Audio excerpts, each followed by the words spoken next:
It's lovely to be with you. Now I'm just going to read a few verses from the Bible before we remember the Lord in the way in which He appointed. And I'm going into the book of the Lamentations.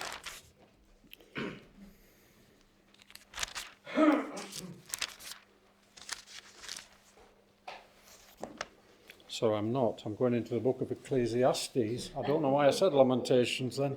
I'm in Ecclesiastes, which is not the easiest book in the Bible to find, apparently. So the tip is, if you've got a Bible, if you turn in halfway into it, it's about the book of Psalms. And then it's Proverbs, and then Ecclesiastes. So that's the way I remember it. We're in the book of Ecclesiastes first of all, and then we'll read a few verses from Mark's Gospel. So Ecclesiastes in chapter 3. And if you have a Bible you want to follow it, please do. Ecclesiastes chapter 3 verse 1, and this is what it says: "Unto everything there is a season, and a time to every purpose under the heaven." And then down to verse 7, and the last half of verse 7 says, "A time to keep silence and a time to speak." A time to keep silence, or a time to keep silent, and a time to speak. Going over into Mark's Gospel just for a few moments, if we may. Mark chapter 1. Mark chapter 1. And at the end of Mark chapter 1, there is a leper who is cleansed. And in verse 40, it says, "And there came a leper to him, beseeching him, and kneeling down to him, and saying unto him, If thou wilt, thou canst make me clean. And Jesus, moved with compassion, put forth his hand, and touched him, and said, I will be thou clean. I will be thou clean." Mark chapter 4.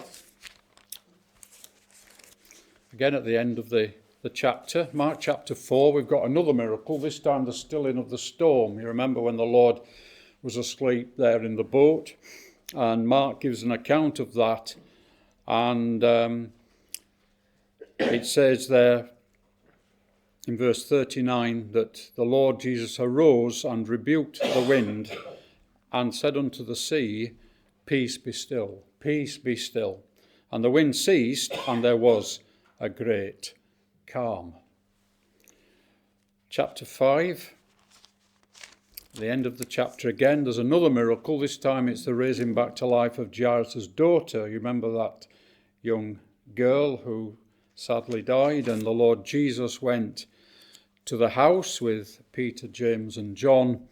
And verse 41 says, "And the Lord Jesus took the damsel by the hand and said unto her, Talitha cumi," which is being interpreted, "Damsel, I say unto thee, arise. And straightway the damsel arose and walked, for she was of the age of 12 years.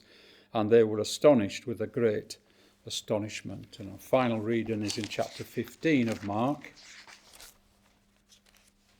Chapter 15 of Mark's Gospel, where the Lord Jesus is in front of Pontius Pilate just before he's crucified. Chapter 15, verse 3, "And the chief priests accused him of many things, but he answered nothing. And Pilate asked him again, saying, Answerest thou nothing? Behold, how many things they witness against you. But Jesus yet answered nothing, so that Pilate marveled." A time to speak and a time to be quiet. I'm going to ask a question, and we'll be honest with ourselves. There are times, aren't there, when we've said something and we've regretted that we've said it. There are things we've said and you think, I wish I hadn't said that. Now that could have been something to someone else. It might have upset them, I don't know. It might have embarrassed them. But you've thought to yourself, I wish I'd never said that. I wish I kept quiet. I'll put it another way. You've opened your mouth first and put your brain in gear second. We've done that. I've done that. We've all done that. And you thought, why did I say that? And you've truly regretted that you've ever opened your mouth. And there were times when you've spoken and you wished you'd been silent. Now let's turn that the other way around.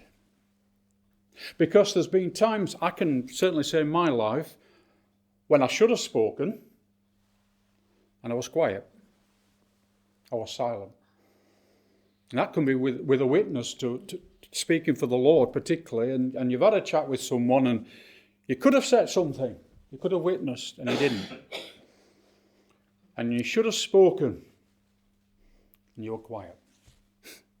So it works both ways round, doesn't it? Sometimes, we wish we'd have been quiet and we said something, or sometimes we should have said something and we were quiet. So it works both ways. A time to be silent and a time to speak. Let's just think of the Lord Jesus. I've got 2 minutes. 2 minutes with the Lord, about the Lord Jesus. Mike's smiling, so I'll have to be quick. In Mark's Gospel, I read those verses. And on the first three references there were all 3 miracles, all involved the Lord Jesus, and he spoke. Time to speak. So there in Mark chapter 1, there was a leper. If thou wilt, thou canst make me clean. And the Lord Jesus said, I will. I will be thou clean. He spoke. And then we went over to the stilling of the storm in chapter 4. And the disciples are frightened. They thought they were going down. They thought they were sinking. They thought they were dying. They were going to drown. And Jesus is asleep. They wake him up. Don't you care, Lord? Don't you care? Jesus, he speaks to the sea. Peace be still. Peace be still. Now, if we speak to the sea and somebody's watching us, they might think we're a bit strange. But the Lord Jesus had created the sea. And he spoke. There was a time to speak. Jairus' daughter, there in chapter 5. Another miracle. And this time you've got this poor girl who's died. And the Lord Jesus goes in, and he didn't speak English, did he, the Lord Jesus? He spoke a language called Aramaic. Some people still speak that today. Aramaic, that was a language. Talitha kumai. There's a bit of Aramaic for you. Talitha kumai. There's a few in Mark's Gospel, words of Aramaic, but that's one of them. Damsel, I say unto thee, arise. A time to speak. So he spoke, and he had power over disease with this man who was cured. He spoke, he had power over the elements. When he said, peace be still, he had power over death. When he said, Talitha kumai. Now, I know it's not in Mark, it's in John. It's John chapter 7, verse 46. Never man spake like this man. There was a time to speak. But, and I praise and thank God, but, it's a time to be quiet. And there's a time to be silent. And I went over into Mark chapter 15, and there the Lord Jesus is in front of Pontius Pilate, and they're accusing him, and they're accusing him, and they're accusing him. And a lot of it was false. False accusation. And he answered not a word. He could have spoken a word, and Pilate could have passed from time into eternity. He could have spoken a word, and more than 12 legions of angels could have come. That's what it says. I always used to think it was 12. It doesn't say 12, it says more than 12. And men would have been obliterated. And he was silent.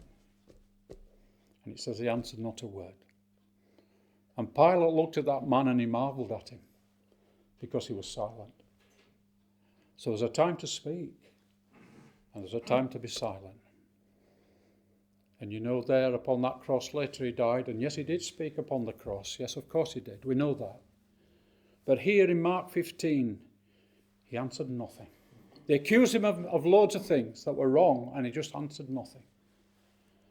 A time to speak and a time to be silent. And so, as it's true with us today, it's true with us, isn't it, that there is a time to speak and there is a time to be quiet on certain occasions. And sometimes we get it the wrong way around. But here's a man who spoke when he needed to speak, and he was quiet when he was quiet. And we marvel this morning at him, as Pilate did, as we marvel this morning at our wonderful Saviour. So that lovely verse there in Ecclesiastes that we read, not Lamentations, Ecclesiastes chapter 3 and verse 7. A time to speak and a time to be silent. And today, sisters will be silent today, and brethren will speak as we worship the Lord. And both silent prayer and public prayer is prayer to God. And we trust and pray that we'll have a good time and a blessed time as we remember the man who spoke when he needed to speak and was quiet when he was quiet. In his worthy and precious name. Amen.